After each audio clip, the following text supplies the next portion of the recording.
I've just visited the European Gaza Hospital, and the things I saw there is beyond anything that anyone should be in a position to describe. What shocked me the most were the children with atrocious injuries and at the same time having lost their parents with no one looking after them. We are facing a situation here that will not be healed by sending in more trucks. We need to provide protection to the civilians in Gaza, to the women and children, to the elderly people that I saw today that have nowhere to go. The majority of people I met today have been displaced several times. I met people who have lost limbs because they needed to evacuate between treatments, and they lost a hand or a foot because they couldn't be treated in the hospital where they arrived.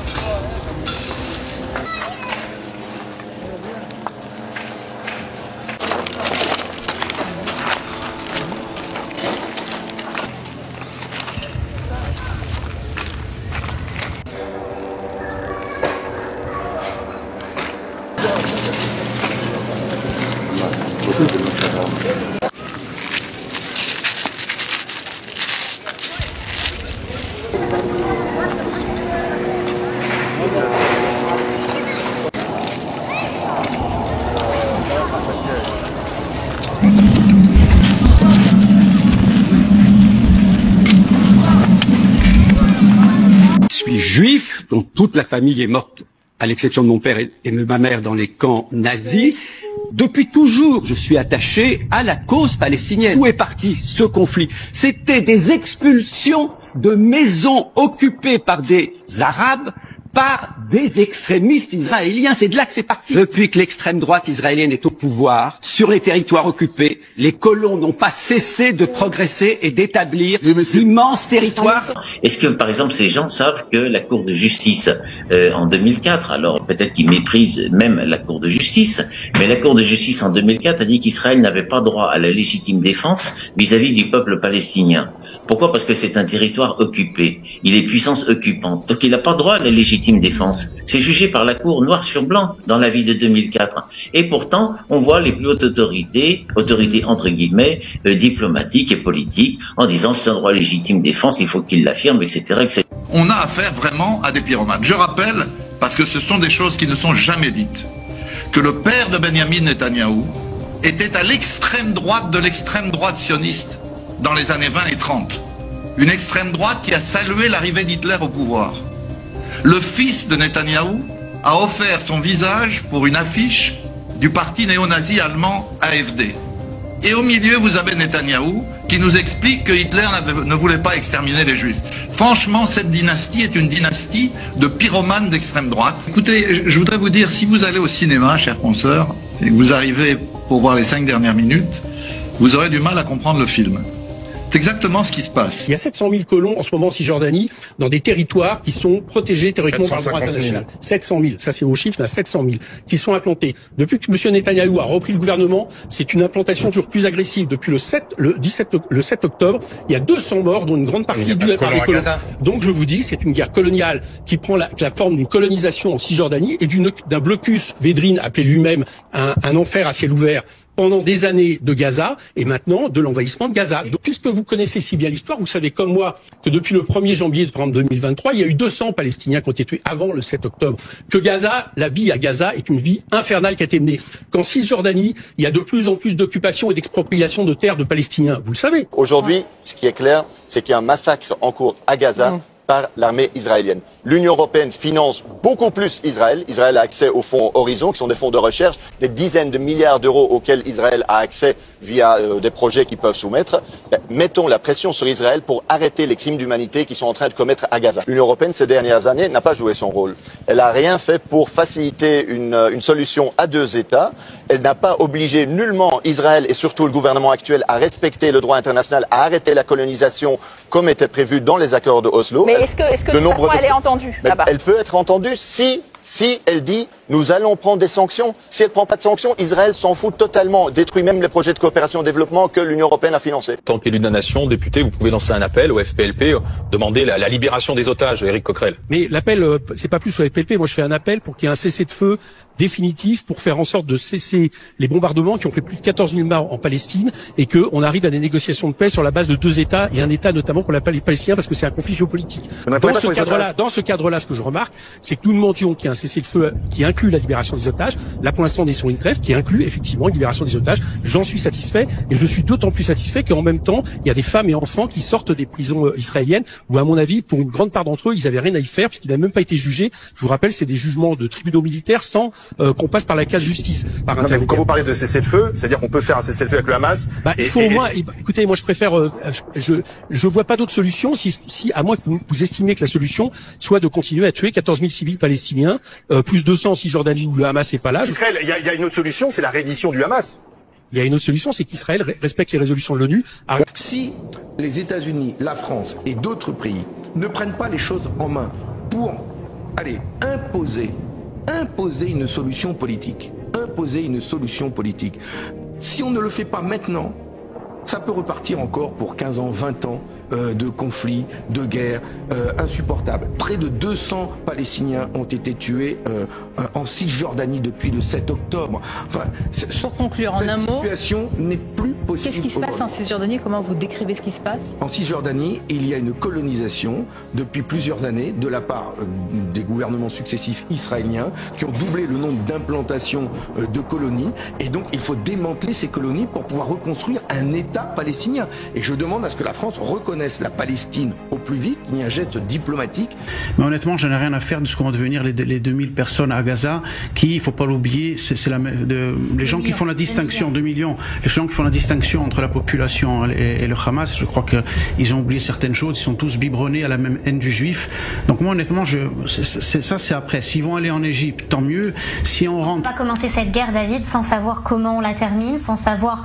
Il faut avoir un objectif. Déjà, voilà, tout à fait. Déjà, pour moi, il y a un rectificatif à faire important. On va pas réoccuper Gaza, on va récupérer Gaza. Gaza, c'est la terre d'Israël. Faut pas oublier que c'est des territoires pour moi qui suis croyant, on doit les récupérer. En fin d'histoire, certes, mais voilà, on y est peut-être. Donc on doit récupérer ces terres, nous appartiennent aussi, on doit les récupérer. On va pas réoccuper Gaza, on va récupérer Gaza. Gaza, c'est vrai que ce sera peut-être un champ de ruines, mais on peut reconstruire. C'est pas trop ça. Voilà, c'est pas trop ça, moi, l'inquiétude. Moi, ce qui m'inquiète, c'est que Israël ne doit pas tenir compte aujourd'hui de ce discours moderne. Donc si les États-Unis de Biden, si la communauté internationale, si l'Union européenne ne sont pas contents de notre réponse qui doit être impitoyable et si on va reprendre Gaza, tant pis pour eux. On ne doit pas se soucier ni des droits de l'homme, ni de la pensée progressiste, ni du mondialisme. On doit avancer en tant que juifs.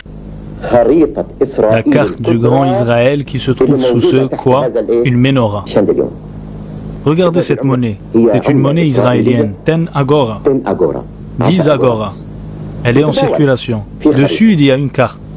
Cette carte, c'est toute la Palestine, tout le Liban, toute la Jordanie, la moitié de la Syrie, un tiers de l'Irak, la moitié du Sinaï, le tiers de l'Arabie Saoudite.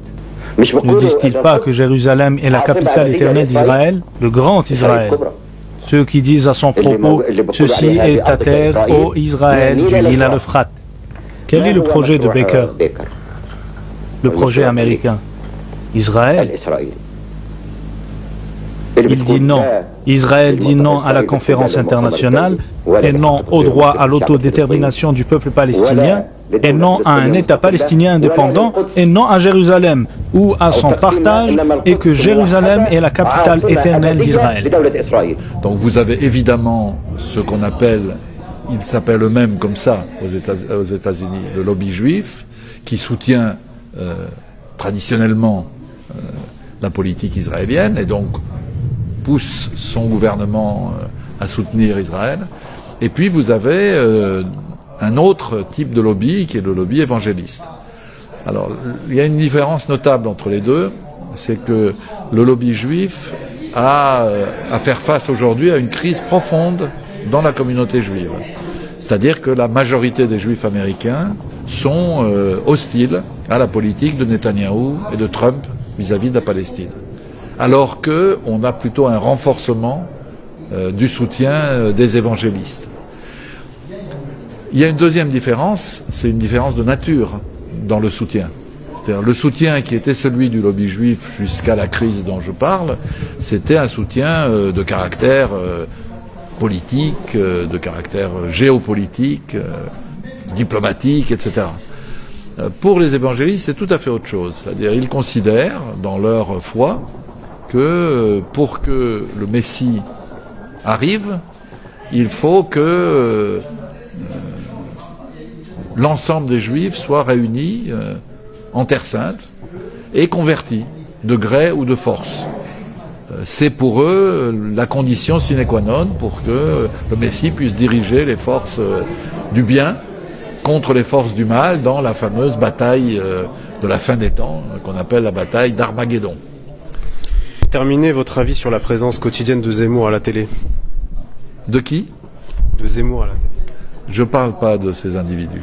Je trouve que aujourd'hui, en France, nous avons une espèce de dégueulis de racisme qui est favorisé par un certain nombre de chaînes de télévision, pas toutes, mais certaines, qu'on retrouve dans les journaux.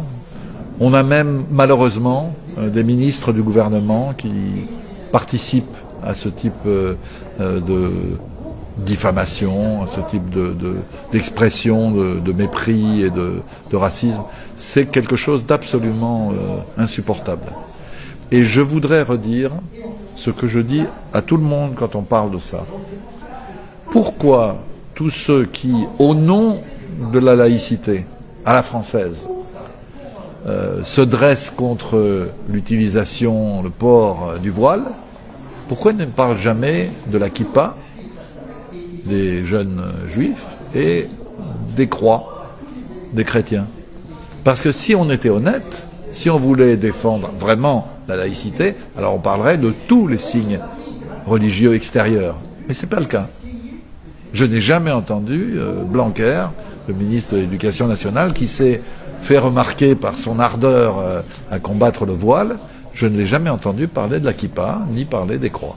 Il y a quelque chose qui ne va pas. Est-ce que ce qui est scandaleux, c'est de dire que nous voulons un cessez-le-feu le plus rapidement possible? Ou est-ce que ce qui est scandaleux, c'est de dire, comme le ministre israélien de la Défense, que les populations de Gaza sont des animaux humains? Qu'est-ce qui est scandaleux? Est-ce que ce qui est scandaleux, c'est d'être pour la paix? Ou c'est de dire, comme le ministre israélien du patrimoine, qu'il faudrait peut-être lancer une bombe nucléaire sur Gaza? Qu'est-ce qui est scandaleux? Est-ce que ce qui est scandaleux, c'est de dire qu'il faut respecter le droit international? Ou est-ce que c'est de dire, comme le ministre du renseignement israélien, qu'il faut organiser le déplacement forcé des Gazaouis dans le désert du Sinaï? Qu'est-ce qui est scandaleux? Est-ce que ce qui est scandaleux, c'est de demander la fin de la colonisation, l'arrêt du blocus, ou de dire, comme le député Meir Habib, qu'un juif ne sera jamais un colon, ni en Judée, ni en Samarie, ni à Jérusalem? Qu'est-ce qui est scandaleux? Est-ce que ce qui est scandaleux, c'est de demander la réouverture immédiate d'un processus de paix pour faire en sorte que les Palestiniens puissent disposer de leur propre État? Ou c'est de dire, comme la présidente de l'Assemblée nationale, que rien ne doit empêcher Israël de se défendre? Daarnet werd hier met afgestreken gezicht gezegd, ons land is internationaal voortrekker wat betreft de mensenrechten. Maar wat weten we?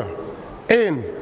Het afgelopen jaar is er 240 ton militair materiaal naar Israël verscheept via Antwerpen. 2. Het gaat om 200 ton munitie en 20 ton onderdelen van detonatoren naar Israël. 3. Voor die transporten werden er geen doorvoervergunningen afgeleverd. Een gewestelijke materie. Werd niet gedaan. Compleet onwettig.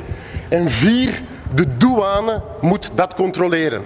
De douane heeft handhavingsbevoegdheid. En de douane is een federale verantwoordelijkheid.